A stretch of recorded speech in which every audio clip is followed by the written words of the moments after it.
Boa tarde. Eu vou fazer o fechamento do caso 3. Então, o primeiro objetivo do caso 3 é estudar a anatomia e a fisiologia do sistema respiratório inferior. Então, o sistema respiratório inferior, ele é composto pela traqueia, pelos brônquios, pelos bronquíolos e pelos alvéolos pulmonares. Também tem os pulmões. Eu vou citar aqui a função de cada um. Então, a traqueia, ela tem como principal função conduzir o ar da laringe para os pulmões. E ela é caracterizada por possuir anéis cartilaginosos em formatos de C, que vai evitar o colapso durante a respiração. Já os brônquios, ele tem a função de se dividir em brônquio direito e brônquio esquerdo. E eles vão conduzir, esse ar para os pulmões. Então, cada brônquio ali, ele vai se ramificar em brônquios menores, que são chamados de lobares e segmentares. Que aí esses segmentares, eles vão estar ali entrando nesses lóbulos pulmonares. Já os bronquíolos, eles são umas ramificações menores. E vai apresentar ausência, de cartilagem. E ele vai ter também um aumento de musculatura lisa. Eles são bem menores que os brânquios e vão conduzir, esse ar até os alvéolos. Já os alvéolos pulmonares, eles vão ter uma função de ser responsável ali, pela questão da troca gasosa entre o ar e o sangue. E eles também são como se fossem sacos microscópicos que vão estar ali revestidos pelas células epiteliais, que a gente já citou, no caso do tabagismo, da destruição. São essas células epiteliais que são cercadas por esses capilares. Então, nesses alvéolos vai ocorrer ali a difusão do oxigênio para o sangue e a liberação desse dióxido de carbono. Já os pulmões, eles é dividido em dois lobos. Tem o lobo direito, que vai ter dividido em 3 partes, E o esquerdo, que ele vai ser menor. Por que ele vai ser menor? Porque ele vai ter que ter um espaço ali para acoplar ali o coração. E também faz parte o músculo respiratório, que é o diafragma, que ele vai ser ali o principal músculo da respiração. E durante essa inspiração ele vai se contrair e vai descer e vai aumentar também o volume torácico. Tem também a presença dos músculos intercostais, que vai ajudar quando esse ar entra, ele vai causar expansão.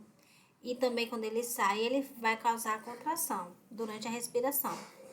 Então, essas estruturas, elas permitem, esse movimento que vai permitir essa entrada de ar para dentro e para fora do pulmão. Também vai permitir a respiração celular, que são processos essenciais, para a manutenção do fornecimento de oxigênio para os tecidos. Então, a fisiologia do sistema respiratório inferior, ela é caracterizada por diversos mecanismos. A gente vai começar a falar pela ventilação pulmonar, que é como se fosse uma mecânica mesmo respiratória, ela vai estar ali caracterizada pela entrada do ar nesses pulmões e também vai estar regulada por todos esses músculos respiratórios que eu citei, principalmente pelo diafragma e pelo intercostal. Ele vai permitir que se faça a inspiração, que vai ser quando se contrai, e aí quando se contrai, ele vai descer e vai aumentar esse volume dessa caixa torácica e vai diminuir a pressão dentro, que é a pressão alveolar. Então, no caso, isso resulta da entrada de ar nos pulmões. E já a expiração é quando esse diafragma ele vai relaxar. E aí ele diminui o volume da cavidade torácica e, consequentemente, ele vai aumentar essa pressão alveolar e aí vai forçar a saída desse ar. O segundo mecanismo é a troca da gasosa nos alvéolos, que vai ocorrer aí nesses alvéolos, onde o oxigênio ele vai difundir do sangue para os capilares, enquanto o dióxido de carbono ele vai se difundir dos alvéolos, do sangue para os alvéolos, que vai ser exalado. Então, outro mecanismo que pode acontecer é a perfusão pulmonar, que é essa circulação, né? O sangue, ele desoxigenado, ele vai ser bombeado ali para o ventrículo do coração, para o pulmão da artéria pulmonar. E aí vai para esses capilares alveolares, vai ocorrer lá essa troca gasosa. Aí daí esse sangue que ele, depois dessa troca gasosa, ele vai se tornar oxigenado. E daí ele retorna novamente para o coração através das veias pulmonares. Também podemos citar o transporte desses gases no sangue, né? Que ele é absorvido pelos pulmões, o oxigênio vai ser ali transportado no sangue, principalmente os que estão ligados à hemoglobina, que são os glóbulos vermelhos, e vai permitir ali a saturação de O2, que ele vai permitir ali a afinidade da hemoglobina pelo oxigênio. E essa afinidade, ela pode sofrer variação, porque ela pode sofrer variação de acordo com temperatura, de acordo com pH, o dióxido de carbono também vai estar ali influenciando. Então, eles podem ser transportados por 3 formas, né? Tem o cromo bicarbonato, que ele vai ligar ali a hemoglobina, a carbaminoglobina. Também tem a regulação neural e química da respiração e o centro respiratório, que esse centro respiratório, ele vai estar ali localizado no bulbo e na ponte. E ele vai fazer esse controle, né, do ritmo, da profundidade da respiração. Tem também a participação dos quimiorreceptores centrais, que vai detectar ali mudanças de nível do CO2 e do O2 e desse pH no sangue. E aí vai estar ali ajustando, né? Sempre que tiver a desregulação do pH, da umidade, para estar fazendo com que esteja esse ajuste necessário. Então, quando tiver essas disfunções, né? Por exemplo, aumento de O2, ele vai estimular para aumentar a ventilação. Quando tiver diminuição de O2, ele também vai estimular para haver a respiração. E aí vai ser mais um fator, né? Para estar ali ajustando.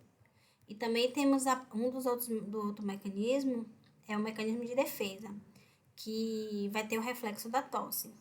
Esse sistema respiratório inferior, ele vai possuir mecanismo, né, para remover as partículas, como foi falado nos outros casos.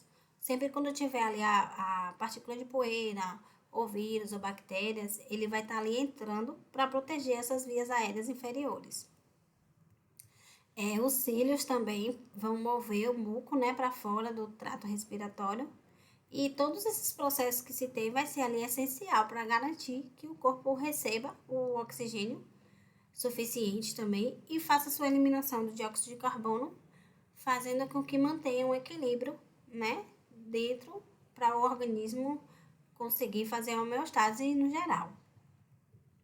O segundo objetivo vai ser conhecer e diferenciar os principais patógenos, né, que vai afetar o sistema respiratório.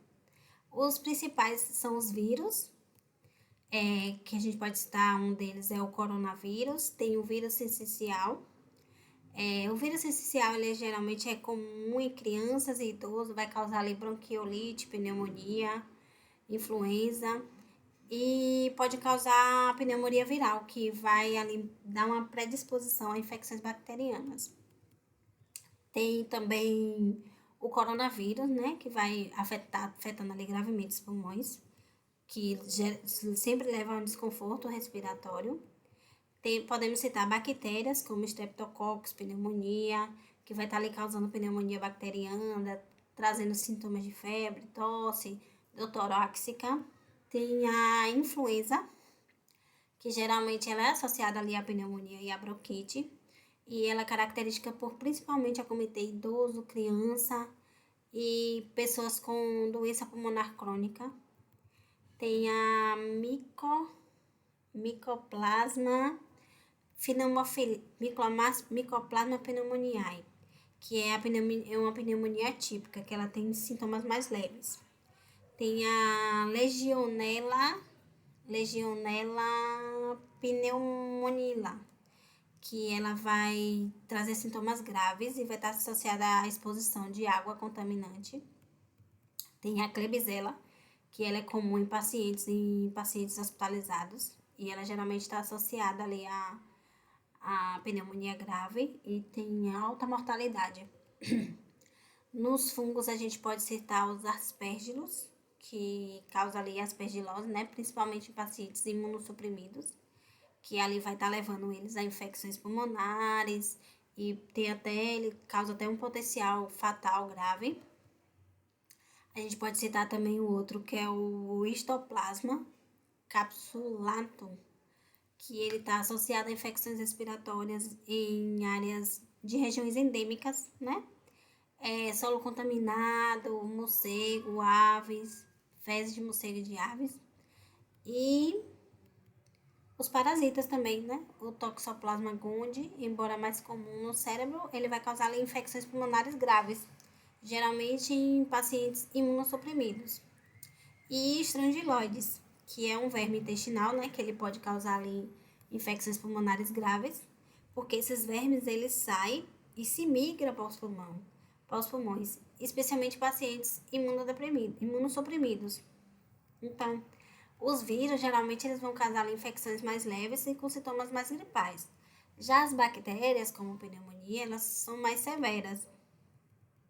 Os fungos, eles vão estar ali, geralmente, pacientes imunossuprimidos, que aí vai causar umas infecções pulmonares mais crônicas e mais invasivas. E já os parasitas, eles são raros, assim, né? Mas eles causam infecções graves em pacientes com baixa imunidade. O terceiro objetivo é diferenciar as principais infecções do sistema respiratório inferior. Então, a gente citou, né, a bronquite, a pneumonia, a bronquiolite, a tuberculose, e cada um vai afetar ali de uma forma distinta. No caso da bronquite, ela vai principalmente ali estar afetando os brônquios, né, e vai estar sendo caracterizada por tosse, por chiado. A pneumonia ela vai ser uma infecção mais que vai acometer ali ao alvéolo, vai trazer febre, dificuldade respiratória. A bronquiolite ela vai afetar principalmente crianças e ela vai afetar os bronquíolos e vai ter sintomas respiratórios graves. A tuberculose ela é bacteriana, né? Vai afetar o pulmão e ela vai trazer sintoma bastante agressivo. E o quarto objetivo é compreender a ancilostomose e como ela afeta o sistema respiratório inferior. Né? A ancilostomose ela é causada pelo verme, né, do parasita do gênero Ancylostoma, e aí ela vai estar ali habitando o intestino delgado. Embora ela seja intestinal, quando ela está ali no ciclo de vida dela, ela pode subir e afetar temporariamente ali aquele sistema respiratório. Então, ela vai lá penetrar, vai penetrar na pele, as larvas geralmente, elas são pelos pés, né? Aí, com contato com o solo contaminado, aí ela vai migrar, após ela cair nessa circulação, essas larvas, ela vai se migrar para os pulmões. E aí, no sistema respiratório inferior, ela vai penetrar ali naqueles alvéolos, através ali da árvore brônquica, e vai até a faringe. Então, durante essa passagem pelos pulmões, vai ter ali uma resposta inflamatória, que vai levar, né, aos sintomas de tosse, de chiado, de falta de ar. E em alguns casos, pode ser até confundido com bronquite ou com asma leve. Então, depois ali ela vai estar ali se desenvolvendo no intestino, ela volta ali a ser engolida, e aí ela desce para o intestino, onde vai tornar-se verme adulto. E aí vai causar os outros sintomas, que são os sintomas gastrointestinais. E pode acometer também até anemia, porque como ela fica ali, ela fica sugando todas as vitaminas do indivíduo. O quinto objetivo é entender a fisiologia das trocas gasosas.